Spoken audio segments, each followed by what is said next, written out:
la misma historia de siempre, es decir, el productor nunca va a dejar de sembrar porque ya es innato en él que va a producir y su campo no lo va a dejar sin trabajar o sin sembrar y sin cosechar. Es decir, lo que pasa es que nunca tiene previsibilidad, es decir, nunca tiene las reglas claras de cómo va a ser cuando coseche y cuando comercialice la cosecha, porque el Estado le cambia permanentemente las reglas de juego. O le aumentan las retenciones, o hay impuestos distorsivos, o hay un problema muy serio con la infraestructura, por ejemplo, caminos que no se arreglan, no pueden sacar la producción, tienen inconvenientes, hay pérdidas. Fíjate que, por ejemplo, cuando hay que cosechar y está, ejemplo, trigo, que es un cereal que cuando está ya para cosechar no se puede demorar, porque si llueve abundantemente previo a la cosecha hay una pérdida muy grande por lavado, es decir, peso hectolítrico baja, y el productor no pudo sacarlo, o no puede entrar a cosechar porque cómo lo saca, porque no tiene infraestructura y los caminos están en mal estado. Es decir, todo eso debería ser contemplado por el Estado y decir, bueno, señores, vamos a ver cómo podemos de una vez por todas ocuparnos de la infraestructura. Y bueno, y es un tema que los hablamos los otros días, el tema de la conectividad, para que el hombre de campo, sobre todo los jóvenes, el hombre mayor ya no está acostumbrado, o está acostumbrado, mejor dicho, a no tener medios de comunicación. Pero la juventud sí. La nueva tecnología hace que ese chico exija tenerla y está en un lugar que por ahí no le llega internet o no tiene señal, no puede usar el celular, no está conectado. ¿Qué termina haciendo? Abandonando el campo y se va a los pueblos, a las ciudades. ¿A hacer qué? No está preparado, toda su vida trabajó en el campo, lo sabe hacer muy bien, conoce bien lo que es el trabajo en sí de las rotaciones, porque lo trabajó con su abuelo, con su padre, conoce muy bien el manejo de la maquinaria agrícola que tienen. Es decir, es gente que está preparada para ese trabajo, que es muy importante. Pero por ahí lo condenamos y lo estamos obligando a que abandone el lugar de trabajo de sus abuelos y sus padres, ¿no? Y tiene que emigrar. Y lo vemos muy sencillo. ¿Qué tenemos que hacer? Hacer una especie de plan con las instituciones del Estado, INTA, por ejemplo, donde hacer un proyecto o varios proyectos, presentarlo y ver la viabilidad más conveniente desde el punto de vista económico para que esos caminos sean transitables en época de lluvia. Sabemos los suelos de Entre Ríos que son muy gredosos, tienen mucha arcilla, es muy problemático cuando llueve mucho, es decir, transitar, ni con tractores se pueden transitar. Estas son las cosas que enojan habitualmente y por eso terminamos haciendo una revista pidiendo transparencia ya, porque hace 30 años que venimos hablando de los caminos de la producción. Y hoy hablar de caminos, hablar de rutas, no solamente es necesario hablarlas en términos físicos, de los que son los 27.000 kilómetros de rutas secundarias y terciarias que tiene la provincia de Entre Ríos, sino también de rutas digitales. Hoy se le pide al productor agropecuario, al transportista, que hagan cartas de portes en el medio del campo y no hay conectividad, no hay conexión. Entonces, la infraestructura que se necesita hoy es infraestructura física, pero también infraestructura digital, para poder atender el avance tecnológico que se está generando en el campo entrerriano y argentino. Pero por supuesto, ahora estamos en la bolsa viendo en las 7 bolsas en las cuales estamos interactuando, ver el tema de la carta de porte digital. Es decir, que se evitaría el papel y a través de un celular puede desde el campo hacer la carta de porte y mandarla al acopio, a la exportación, donde mande el destino de la mercadería, donde sea. Pero para eso tenemos que tener la infraestructura tecnológica, ¿no? De señal, que tenga internet para poder hacerlo. De esa manera tenemos que darles esa herramienta. Hoy es imprescindible. El joven lo pide porque sabe que existe. Entonces debemos preocuparnos de ese tema. La bolsa se está preocupando y está viendo de qué manera con el Estado, cómo solucionamos esto. Hace muchos años que se está detrás de esto, ¿no? Hay casi 25.000 kilómetros de caminos de tierra en la provincia, o más, que tenemos que mejorarlos. Y no es que no haya predisposición, porque las autoridades se reúnen constantemente, se buscan diálogos, se trata de avanzar en algún tipo de solución, pero siempre hay problemas que van surgiendo en el camino y que no te terminan de llevar a cabo. Sí ha pasado en otras provincias, como en Córdoba, a partir de los consorcios mixtos que se han conformado y han empezado a encontrar soluciones sumamente interesantes, están funcionando, están siendo eficientes y están dando una solución a los problemas que se venían suscitando. Ese es el lugar a donde hay que ir. Nunca se resolvió. Hay predisposición de parte del Estado, hemos tenido reuniones acá, inclusive con el gobernador, con el secretario de Agricultura, de la producción y bueno, es decir, con la presidenta de Vialidad, para ver si podemos formar consorcios. Córdoba, por ejemplo, lo está solucionando y muy bien, Hay créditos que han conseguido para los consorcios, para el arreglo de caminos, los consorcios que son mixtos. Están los productores, está el municipio, está la parte oficial y privada. Y está funcionando muy bien. Los caminos de Córdoba se están mejorando. Yo anduve por ahí viendo realmente zonas muy difíciles de transitar cuando llueve y sin embargo lo están arreglando. Copiemos eso, veamos. A lo mejor hay que hacer otra modificación o adaptarlo a las condiciones nuestras, posiblemente. Pero yo creo que de una vez por todas tenemos que empezar. Y estamos en el momento oportuno para empezar. Y uno de los grandes desarrollos que ha realizado la Bolsa de Cereales de Entre Ríos en estos 40 años ha sido su sistema de información de la Bolsa de Cereales de Entre Ríos. Este sistema que ha permitido y que permite hoy conocer cuánto llueve en cada lugar de la provincia, cuáles son los comportamientos climáticos y los estados de reservas hídricas que tienen los distintos suelos en las distintas regiones de Entre Ríos y es base fundamental para la toma de decisiones. Además, con las redes centrales meteorológicas que tiene la institución, hoy es fuente de información incluso para poder decretar emergencia agropecuaria a partir del gobierno de Entre Ríos y los datos que se generan del ciber. Es el caballito de batalla nuestro, es el ciber, el Servicio de Información Agropecuaria. Nosotros tenemos alrededor de 100 centrales meteorológicas distribuidas dentro de la provincia, que están informando cada media hora las condiciones climáticas, por ejemplo, que es muy interesante que el productor tenga de antemano cuál es el pronóstico del tiempo, lluvia registrada y además la información del estado de los cultivos, aparte del área de siembra de cada uno de los cultivos, se va informando el estado de cada uno semanalmente con un informe que sale semanal. El productor toma de esa información, no solo el productor, lo toma el Estado también, y de otras provincias, es decir, a nivel nacional. Creo que somos los primeros que hemos implementado esta metodología que ha dado un resultado extraordinario. Y hoy nos encontramos, quiero agregar, toda esa información es gratuita, no está subvencionada por nadie, solamente con fondos de la bolsa.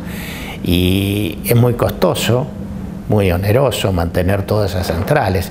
Y hoy ya la tecnología nos exige un cambio. El cambio viene por automáticamente mejorando las centrales. Estamos en contacto con el Servicio Meteorológico Nacional, donde vamos a instalar unas 7 o 10 centrales homologadas por el Servicio Nacional. Entonces, todo ese cambio, ese cambio de tecnología implica una inversión muy importante. El productor de por sí conoce muy bien el medio ambiente porque vive en el campo y tiene su familia en el campo y es el primero que cuida el medio ambiente. Por ahí, con el tema de las aplicaciones de agroquímicos, se cometieron algunos errores. Nosotros debemos reconocer algunos errores por falta de control del Estado. Todo el mundo tiene que estar controlado de alguna manera o tener reglas claras de cómo tiene que manejarse.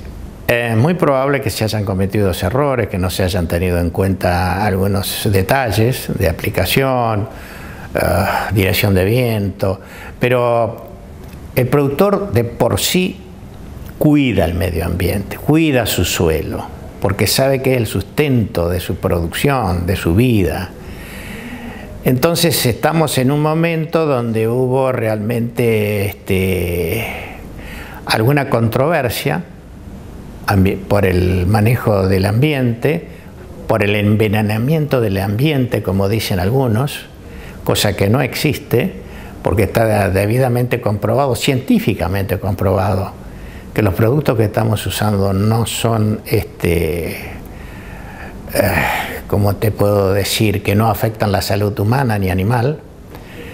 Y entonces se trató de hacer lo que estamos haciendo a través de la bolsa y con las instituciones ligadas al agro, una mesa de buenas prácticas agrícolas, la BPA. Eso está funcionando muy bien porque está interviniendo todos los sectores de la agroindustria para formar una mesa y ver realmente cuáles son los puntos que hay que mejorar para que se pueda continuar con este tema. ¿En qué consiste estas buenas prácticas agrícolas? No solamente teóricamente, sino prácticamente, haciendo demostraciones, yendo a las escuelas, dando conferencias, informar a la gente. Porque si uno de los errores creo que ha cometido el sector, como damos por hecho que las cosas todo el mundo las conoce, y no es así. Nosotros debemos informar, debemos educar, debemos hacer docencia. Muy importante la docencia. ¿Qué significa la docencia? Enseñarle a la gente, a doña Rosa, que entienda cómo son las cosas, pero se lo debemos transmitir. El problema es que no lo supimos transmitir, o no quisimos, o no sé, o no nos dimos cuenta tal vez. Lo dimos por hecho, como dije antes. Entonces ahora no, ahora vamos a tratar de llegar donde debemos llegar, a los directores de escuelas rurales. La provincia tiene alrededor de 1000 escuelas rurales. Es una de las pocas provincias del país que todavía hay escuelas rurales. Santa Fe, por ejemplo, no tiene una sola escuela rural, excepto en el norte. Córdoba también, Buenos Aires. Pero Entre Ríos, gracias a Dios, existe la escuela rural. Y eso es extraordinario. ¿Por qué? Porque la familia sigue viviendo en el campo y sus hijos van a la escuela, que a lo mejor está en la esquina del lote, de donde viven, o a 1 kilómetro, 2 kilómetros. Y eso es maravilloso. Debemos mantener esto. Pero para eso tenemos que hacer toda una campaña de concientización a través de la docencia. Yo creo mucho en la docencia. Yo soy docente, por eso a lo mejor hablo porque conozco el tema. Creo que a la gente hay que enseñarle. No es un problema, no lo hacen por desconocimiento a veces, se dicen cosas y hay mucha gente que ignora totalmente esto y habla por hablar, porque van transmitiéndose, el campo envenena, miren lo que está pasando, que esto, que... pero no está demostrado científicamente, no es así. Los países de Europa no hay problema y se pulveriza, escúcheme, Francia, conozco muy bien la campiña francesa por mi profesión, es decir, las ciudades, los pueblos están cada 2 kilómetros, 3 kilómetros, las parcelas son chicas, 10 hectáreas, 15 hectáreas, Italia lo mismo, no tienen superficie y las pulverizaciones se hacen. Europa estoy hablando, si estamos hablando de países desarrollados. Nosotros no estamos a la altura de ellos en cuanto a desarrollo, pero si eso fuese así, lo primero que hubieran hecho, lo hubiesen dejado, lo hubiesen prohibido, y no es así. Entonces creo que es función nuestra llevar a la población el conocimiento que tienen que tener. Por eso estas mesas de las buenas prácticas agropecuarias nos parece que es el camino por fin que encontramos para llegar justamente a toda la población. Y lo que se puede llegar a sacar de positivo de todos estos conflictos que se están teniendo en términos medioambientales y las nuevas responsabilidades que tiene la producción agropecuaria, los nuevos cuidados que debe tomar y las nuevas formas de producir mucho más sustentables de lo que lo venía haciendo, han hecho que las entidades empiecen a entender que hay que juntarse, que hay que trabajar en pos de algo en común, encontrar cuáles son esos denominadores comunes y a partir de ahí empezar a sumar sinergias.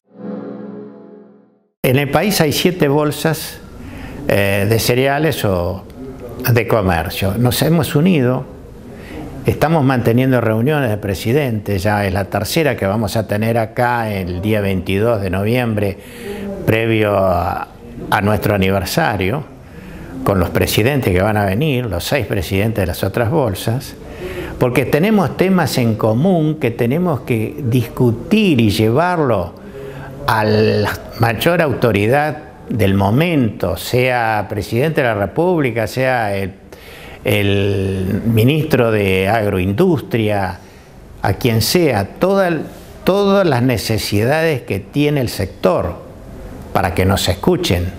Y creo que por ahora, el camino que hemos tomado es el correcto.